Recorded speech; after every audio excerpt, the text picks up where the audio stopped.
지난주에 여러분 말씀에 은혜 받은 것 생각해보면 그 하나님의 그 비밀이라 그래서 우리가 예수를 믿을 때 세 번 하나님이 계심을 알고 그 하나님 100% 의지함에 살면은 영적으로 성장해서 아름다운 삶을 살 수 있다고 배웠는데 그 말씀을 전하고 나서 여러 가지 생각해 보니까 우리가 문제가 있는데 그 문제 중에 문제는 하나님을 의지하는데 도대체 어느 정도 의지하나 이것입니다.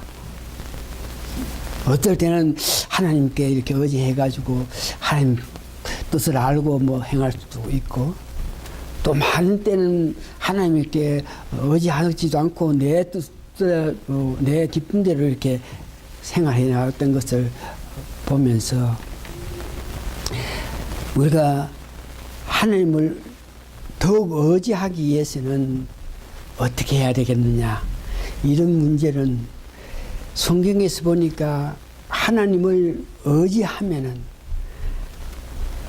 다시 말해서 하나님 뜻대로 살 수 있게 되는데 그렇게 하나님 의지하면서 살아가면 우리 삶 속에서 기쁨이 샘솟고 죄악 벗어날 수 있고 안위 받으면서 영생 해가면서 믿음 가운데 어렵게 산다 그러는데 그 하나님을 100% 의지하게끔 하기 위해서는 그 일을 할 수 있게끔 하는 것은 말씀이라 성경 말씀 하나님 말씀이 우리로 하여금 100% 하나님만 의지하고 살게끔 이렇게 한다 하는 것을 알게 됩니다.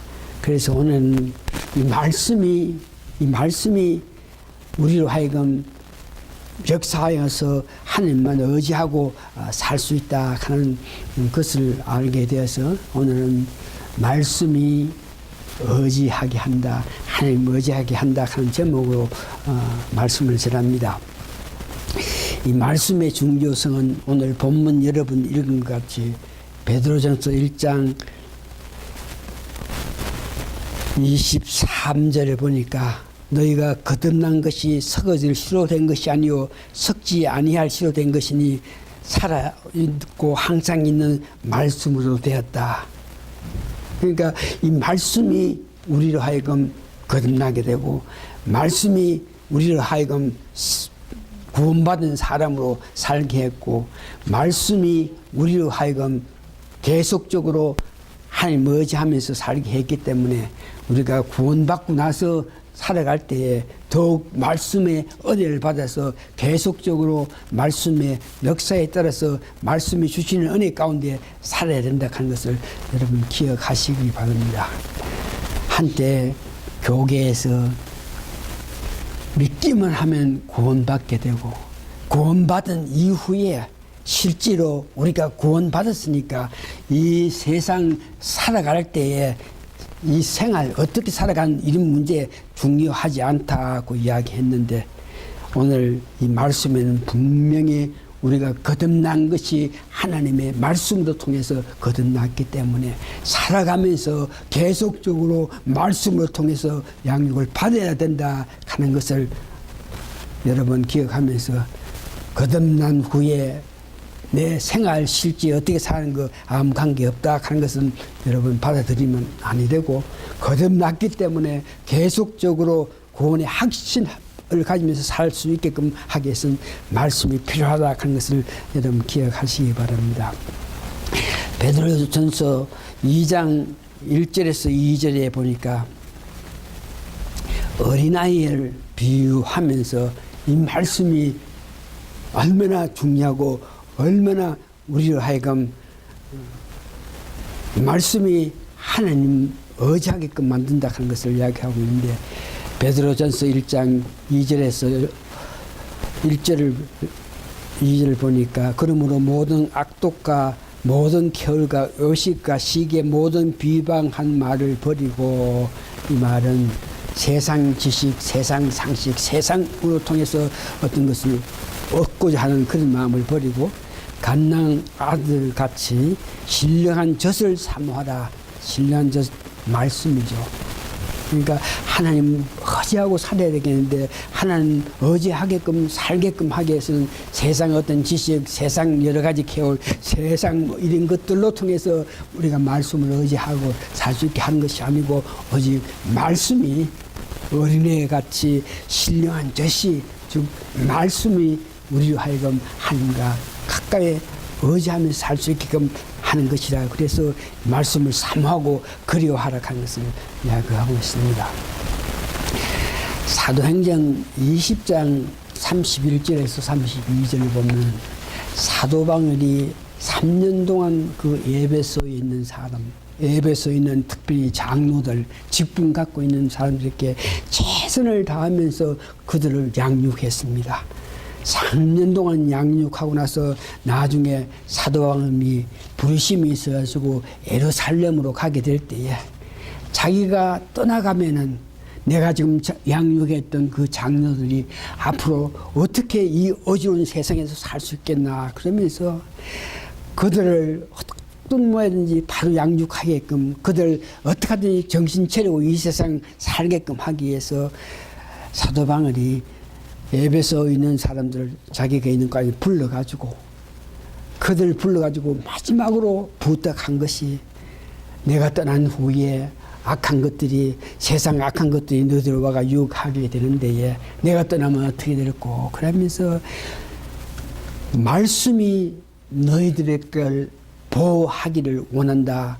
내가 말씀에게 부탁해서 너희들을 보호해둘라. 그러면서 이 말씀의 중요성을 이야기했습니다.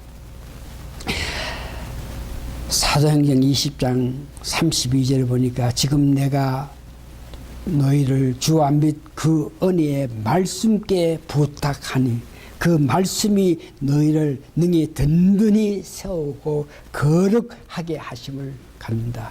이 말씀이 얼마나 중요하다 하는 것을 이야기합니다. 이 말씀의 힘에 의해서 그 장로들이 하나님을 더욱 의지해서 세상 어떤 유혹이 있더라도 하나님만 의지하면서 하나님만 100% 의지하면서 살 수 있다 하는 것을 고백했는 것을 봅니다. 이와 같이 말씀은 우리로 하여금 하나님을 더욱 의지하게끔 이렇게 생각, 마음의 감정을 이렇게 바꿔가라.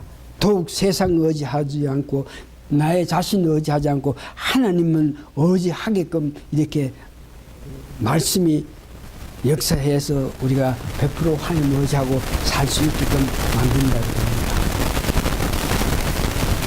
고린도전서 3장 1절에 4절 보면 만일 말씀의 능력에 힘을 입어서 우리가 하나님 의지해서 하나님 뜻대로 살지 않고 내 뜻대로 내 마음대로 살게 되면은 교회에 여러 가지 어려움이 온다 그럽니다.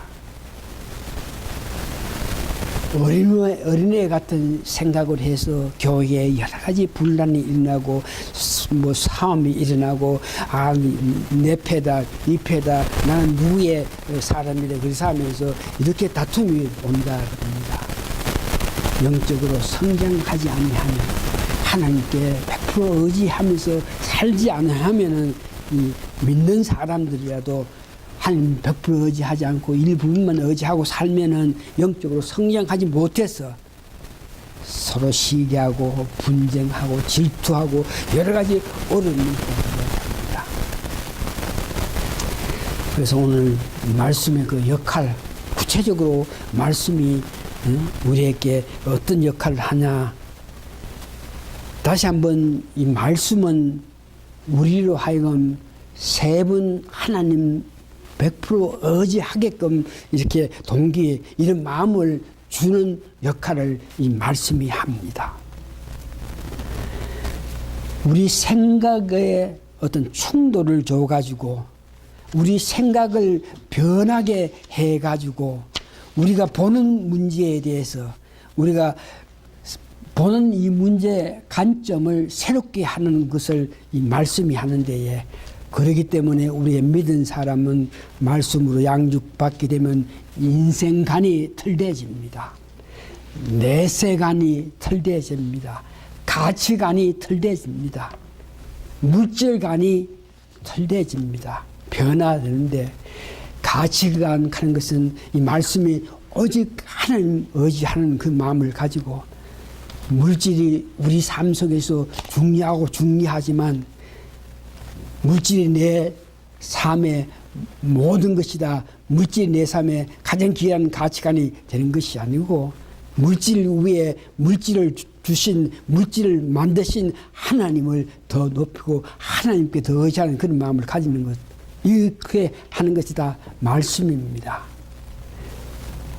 말씀이 우리를 통해서 가치관을 변하게 하고 인생관을 변하게 하고 또한 말씀이 생각을 변하게 해가지고 우리로 하여금 언어 말하는 것까지도 순화해 갑니다. 우리가 행동을 취하는 것은 언어로부터 시작됩니다. 언어의 이 말의 지시에 따라서 우리가 행동을 취하게 되는데 이 말씀이 이 생각을 변해서 행동하는 것까지 말하는 것까지 아름답게 할 수 있게 하는 것이 말씀입니다.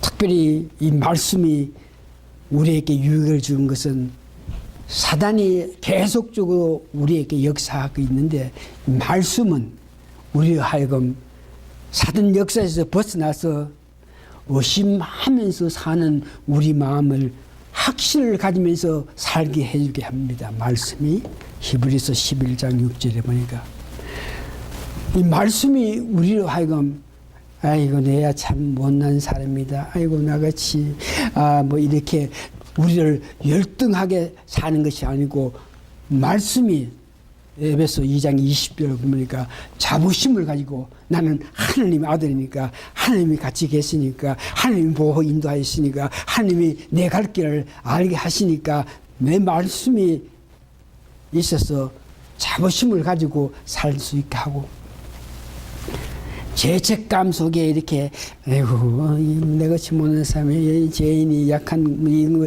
이렇게 죄책감 속에 살 수 있는 것을 오히려 용서하려고 자비를 베풀 수 있는 그런 마음을 가지는 화평할 수 있는 그런 마음을 가지는 일을 하게 하고 뭐든지 물질의 어떤 욕심을 가지고 탐욕을 가지고 살 수 있는 것을 말씀이 나로 하여금 자족해서 내 스스로 살 수 있게끔 마음을 간직할 수 있고 두려움을 용서한다든지 음란한 것을 청명하게 만드는 것, 거짓을 정직하게 살아가게끔 마음을 가지게 하는 것, 마태복음 11장 보니까 이거 다 말씀이 우리에게 역사해서 아름다운 삶을 살게 해주는 것입니다. 말씀의 중요성, 말씀에 우리에게 생각하는 것, 우리 마음에서 변화를 나타내게 하는 것을 여러분 들었는데 그러면 이 말씀을 어떤 자세로 어떻게 받아야 되겠나 그럴 때에 여러분 오늘 본문에 읽은 것 같이 말씀을 어떤 지식이라든지 상식이라든지 뭐 역사를 알기 위해서 머리로 우리 지식으로 말씀을 담놓기를 원하는 그런 마음을 가지면 안 됩니다. 말씀은 생명입니다. 내가 살기 위해서 살아가기 위해서 말씀이 필요하다 하는 이런 마음을 가져야 됩니다. 그래서 성경에는 말씀을 받아 먹으라 이렇게 이야기하죠. 말씀을 받아 먹는 자세. 왜냐 그러면 나의 생명이 돼야 되고 영적인 양식이기 때문에 이 양식이 없고는 내가 바른 믿음 생활을 할 수 없기 때문에 내가 직접 먹어야 된다는 이런 마음으로 지식으로 받는 것이 아니고 내가 살기 위해서 말씀을 먹어야 된다 하는 것을 여러분 기억하시기 바랍니다. 성경을 보니까 요한계시록을 기록한 요한도 말씀을 직접 먹었습니다. 에스겔도 2장에 보니까 말씀을 직접 먹어서 그 말씀의 힘에 따라서 말씀이 뜻한 바라 행할 수 있게 살아갔고, 예레미야서에도 그런 모습을 봅니다. 영적인 어떤 변화, 내가 영적으로 성숙해서 능력 있는 삶을 살게끔 하기 위해서는 말씀이 중요하다 하는 것을 내가 인식하면서 깨달으면서 살아야 됩니다. 이 말씀은 우리가 계속 이렇게 먹어야 되는데, 말씀은 시간이 걸립니다. 하루 잠깐 이렇게 한번 읽고 나서 그 말씀에 힘이 있어가지고 나로 하여금 새로운 능력의 삶을 사는 것이 아니고, 시간이 걸린다 하는 것을 계속하고, 또한 말씀에 대해서 여러분들 저 경우를 보니까 지난 한때는 내가 성경 말씀을 설교를 하기 위해서 성경 말씀 준비하다 보면 성경 구절, 이 구절, 저 구절 이렇게 하고 있으니까 그 구절을 적용하면서 내가 성경을 읽으니까 성경을 많이 읽는 것 같이, 성경 공부하면서 성경 이런 성경 말씀 뭐예요 해서 저런 이런 성경 말씀 뭐예요 해서 이렇게 성경 말씀을 적용해 가지고 여기 때려 붙이면서 성경을 읽는 것, 이렇게 읽었기 때문에 내가 성경을 제법 읽는 것 같이 생각했는데, 이 성경 말씀은 지속적으로 계속적으로 영의 양식처럼 그렇게 내 생명에 내가 살기 위해서 성경 말씀을 지속적으로 계속적으로 먹여야 된다 하는 것을 여러분 기억하시면서, 지나간 가게 제가 그렇게 부분적으로 성경 말씀을 읽으면서 영적인 양식을 먹었다고 생각했던 것이 잘못된 것을 깨달았고, 그래서 저도 그렇게 해야 되겠지만 여러분들도 매일 어떤 뭐든지 체계적으로 말씀을 먹는 이 일에 여러분 열심히 하시는 여러분 되셔야 됩니다. 이런 모양으로 말씀을 받아들여서 말씀이 나의 생명을 영적인 양식이 돼서 내가 아름다운 삶을 살 수 있게끔 한다. 다시 말해서 말씀이 하나님만 의지하면서 살 수 있는 나를 만든다 생각해서 말씀을 귀하다 생각하면서 말씀이 주신 은혜 가운데 여러분 열심히 사는 여러분에 대해서 다시 한번 말씀만이 더욱 하나님 의지함을 그렇게 살 수 있다는 것을 여러분 기억하시면서 말씀을 꾸준히 체계적으로 읽어 나갈 때 내 시각이 변하고 내 마음이 변해서 영적으로 성숙한 삶을 살 수 있다 생각해서 꿀 같은 말씀, 순수한 어린 적 같은 이 말씀을 사모하면서 살아가는 여러분 되시기를 예수님 이름으로 축원합니다. 다 같이 기도하시겠습니다. 우리가 100% 하나님 의지하지 않고 살아가는 것은 오늘 말씀을 통해서 볼 때에 우리가 말씀을 먹는 일에, 영적인 양식을 매일매일 먹는 일에 우리가 소홀함으로 통해서 저희들이 하나님을 100% 의지하지 않고 내 기쁜 대로 살아갔다 한 것을 알고 정말 감사하고 감사합니다. 이 말씀의 귀함을 우리 성도님들이 다 깨달아서 더욱더욱 말씀을 사모해서 매일매일 체계적으로 말씀을 먹으면서 기쁨으로 생활해 나가는 우리 모든 성도님들에게 도와주시옵기를 예수님 거룩한 이름 받들어 감사 기도합니다. 아멘.